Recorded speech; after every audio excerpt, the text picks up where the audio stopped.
The Lord be with you. A reading from the Holy Gospel according to Luke. Each year, Jesus' parents went to Jerusalem for the feast of Passover. And when he was 12 years old, they went up according to festival custom. After they had completed its days, as they were returning, the boy Jesus remained behind in Jerusalem, but his parents did not know it. Thinking that he was in the caravan, they journeyed for a day and looked for him among their relatives and acquaintances. But not finding him, they returned to Jerusalem to look for him. After 3 days, they found him in the temple, sitting in the midst of the teachers, listening to them and asking them questions. And all who heard him were astounded at his understanding and his answers. When his parents saw him, they were astonished. And his mother said to him, "Son, why have you done this to us? Your father and I have been looking for you with great anxiety." And he said to them, "Why were you looking for me?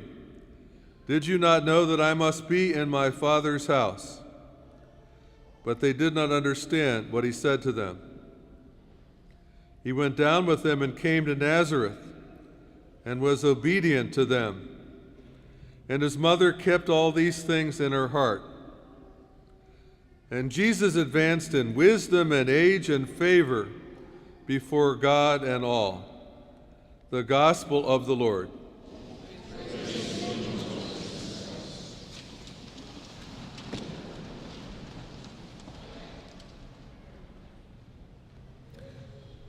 Each year during the academic calendar at Notre Dame, there are 3 great celebrations of family oriented toward undergraduate students. And my favorite among the 3 is Junior Parent Weekend. The first is obviously orientation for new students. It's beautiful in its own right. A time of transition, great excitement in the air. Moving in and meeting new roommates or roommate or roommates.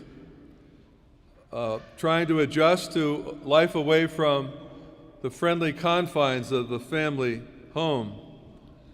Trying to make the adjustment to the challenges academically and so on.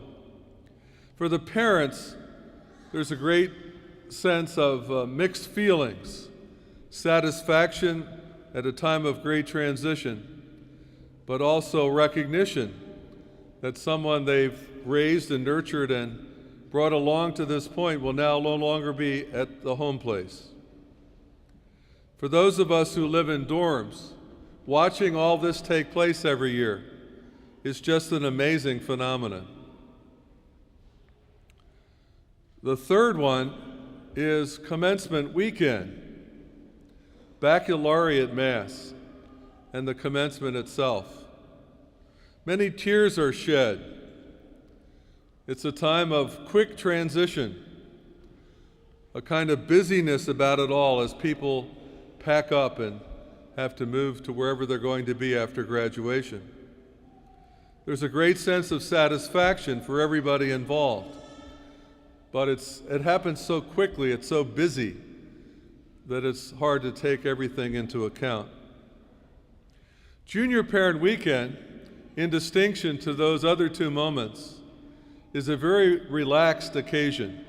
It happens in the middle of February, often beset by bad weather, even blizzards.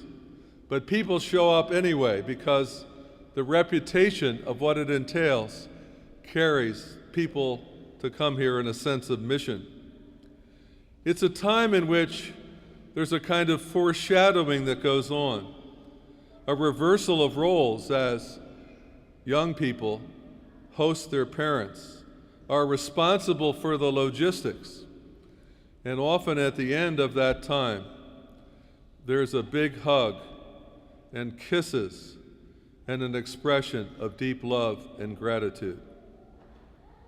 It's not the end of one's college career, but it's a foretoken of what is about to take place a year later. I think our gospel story, this tale of the 12-year-old Jesus and Joseph and Mary in Jerusalem for the celebration of the Passover feast, is a bit like Junior Parent Weekend. It's a time of recognition. It points out, for example, that this is a pious family living out the basic rituals and celebrations of the Jewish religion. Coming to Jerusalem, the place of the temple, the Holy of Holies, sacred to the nth degree for the Jewish believers. It's also a time in which Jesus, left behind or asserting his independence, engages in conversation with the religious leaders present there. And for the first time in these things we call the infancy narratives that tell the stories of the time before his public ministry, we see him saying something about himself rather than others pointing to who he is. For he engages in conversation, and he has both questions and answers. And he says to his mother, after being chided for abandoning them, that he is, in a sense, in his Father's house. It is a recognition, or at least a premonition on the part of his parents, that something amazing is going to happen in his life. And it will bring sorrow into the life of Mary herself. But then it says he returns to Nazareth with his family, where he will grow in age and wisdom and in his relationship to God.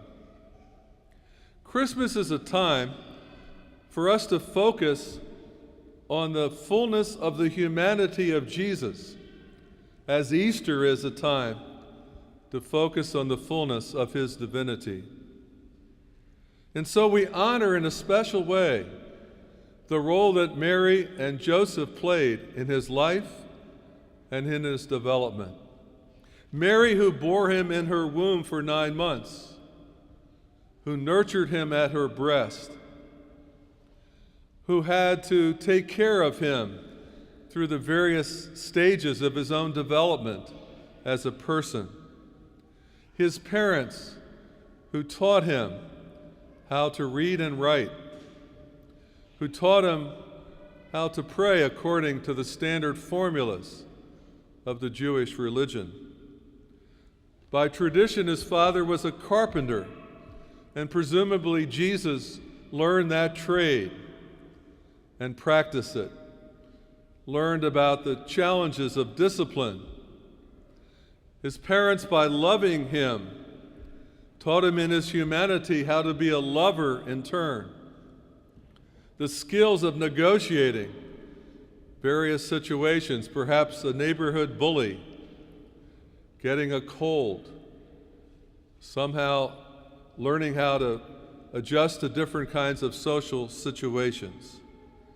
All of those skills, all of those things that allowed him, when he began his public ministry, to have the capacity to have an open-armed welcoming of people of diverse backgrounds, to go off, as he is pictured often, to pray at times of great transition in his public ministry, before occasions where he was with crowds or afterwards. Someone who learned how to love across the barriers that divided people.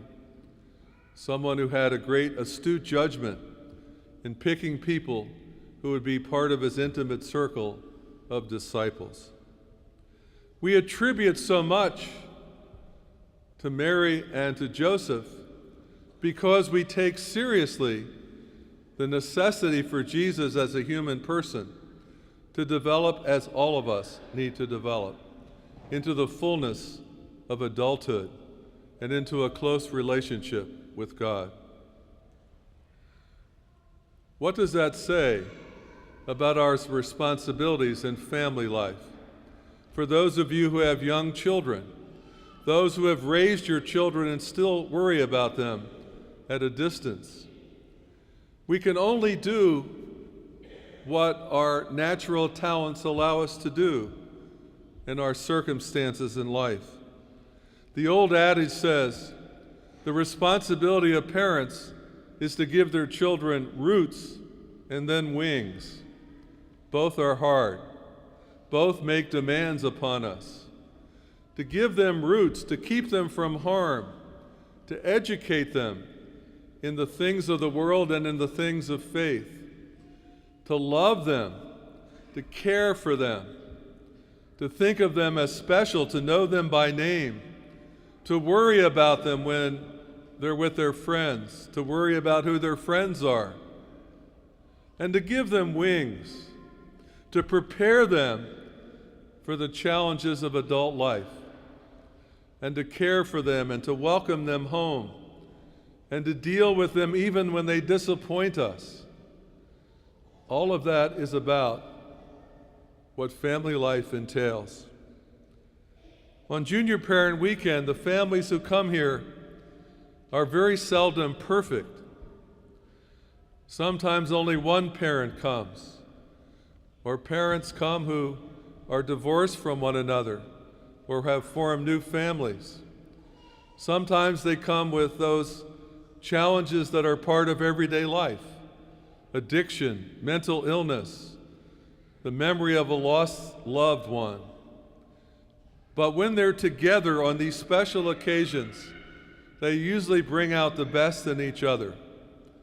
And that's why we need celebrations like this, to be reminded that we celebrate family because we all come from families of one kind or another. And we need to nurture that dynamic and celebrate it and be responsible for it as we reach out to our own parents, living and dead, in presence and in prayer, and as we continue to care for those entrusted to our care. May our celebration of this great feast be a reminder of the responsibilities that we all bear as family members.